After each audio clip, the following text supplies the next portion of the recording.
Bismillahirrahmanirrahim. Assalamualaikum warahmatullahi wabarakatuh.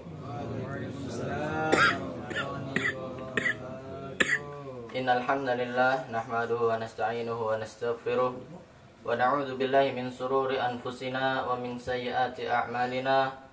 May yahdihillahu fala mudilla lahu wa may yudlilhu fala hadiyalah. Asyhadu an la ilaha illallah wa asyhadu anna Muhammadan abduhu wa rasuluh. La nabiyya wa la rasulahu ba'dah, amma ba'd.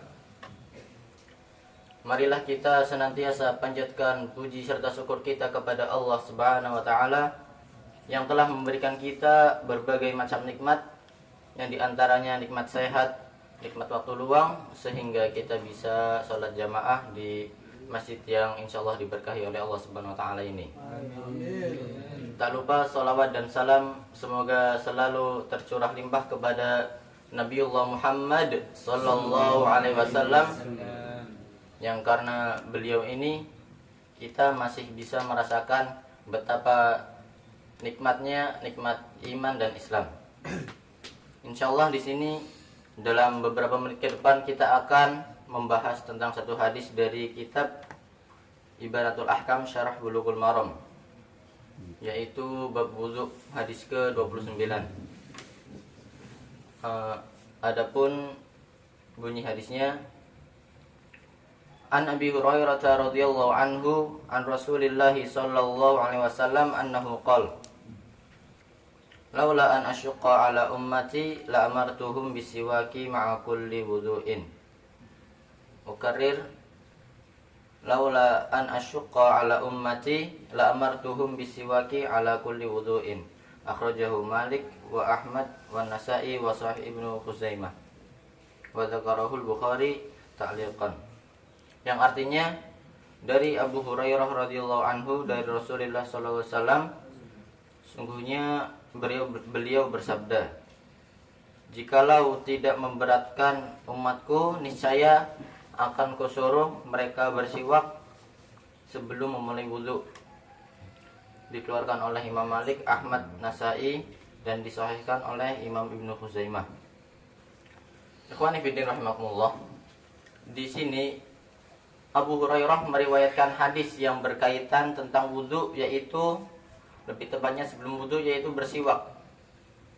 Di mana Rasulullah SAW jikalau tidak memberatkan umatnya, maka Rasulullah itu menyuruh kita terus selalu bersiwak sebelum berwudu.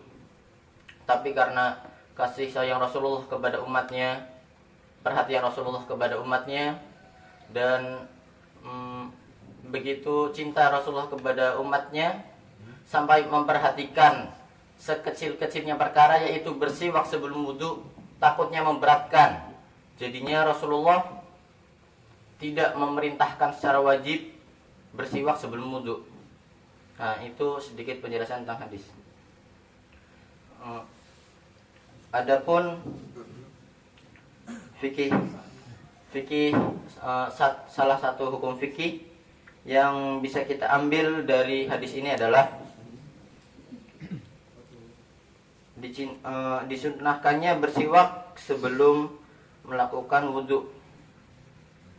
Adapun di sini jelaskan ada beberapa kegiatan yang haruskan kita bersiwak, yaitu yang pertama ketika sebelum melakukan wudu, ketika hendak sholat, ketika membaca Al-Quran, dan ketika bangun dari tidur, dan ketika baunya mulut. Itu ada beberapa hal ketika kita ingin bersiwak yang disunahkan.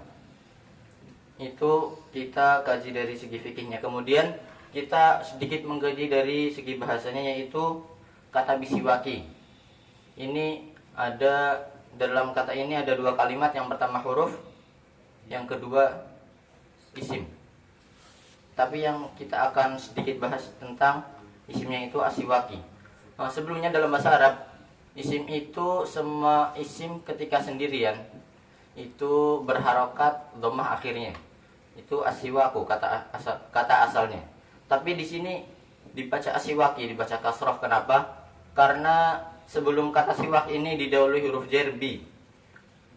Karena yaitu hukum huruf jar itu mengejarkan kata setelahnya. Maka kata setelahnya dibaca majrur atau kasrah menjadi bisiwaki. Bukan bisiwaku tapi bisiwaki. Mungkin itu cukup saja. Cukup sekian dari saya. Jika ada kelebihannya mohon dikembalikan, jika ada kekurangannya mohon dimaafkan. Wassalamualaikum warahmatullahi wabarakatuh.